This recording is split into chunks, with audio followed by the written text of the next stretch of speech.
پاکستانیوں، آپ حکومت کی ترجیحات دیکھیں۔ بجلی سے متعلقہ ادارے کے جو وزیر صاحب ہیں اویس لغاری، انہوں نے کہا کہ جو لوگ بڑے سولر سسٹم لگا کر 200 یونٹ سے نیچے آ چکے ہیں، وہ 200 یونٹ سے اوپر بجلی استعمال کرنے اور مکمل بل دینے والوں پر بوجھ بن چکے ہیں۔ ہم ان کو یہ جواب دینا چاہتے ہیں کہ سولر پر حکومتی تکلیف کی اصل وجہ کیا ہے۔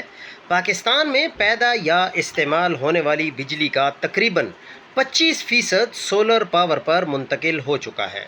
نیٹ میٹرنگ کے ذریعے نیشنل گرڈ سے منسلک سولر کی صلاحیت 5300 سے 6200 میگا واٹ تک پہنچ چکی ہے، اور لاکھوں گھر، دکانیں اور ٹیوب ویل جو نیٹ میٹرنگ سے منسلک نہیں ہیں، وہ شامل کریں تو یہ صلاحیت 24,000 سے 32,000 میگا واٹ کے درمیان ہے۔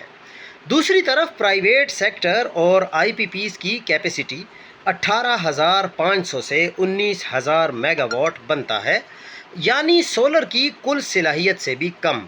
پاکستان میں بجلی کی طلب سردیوں میں تقریباً 12,000 میگا واٹ اور گرمیوں میں 30,000 میگا واٹ تک ہوتی ہے۔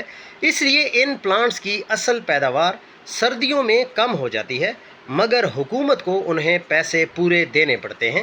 اب اصل ایشو کیا ہے جس کی وجہ سے وزیر بجلی اور حکومت پٹ رہے ہیں اور سیاپا کر رہے ہیں؟ اصل ایشو یہ ہے کہ سولر سے بجلی کی جو کل پیداواری صلاحیت ہے وہ آئی پی پیز سے بھی بڑھ چکی ہے۔ اس وجہ سے نیشنل گرڈ سے بجلی کا عام خریدار کم ہو گیا ہے۔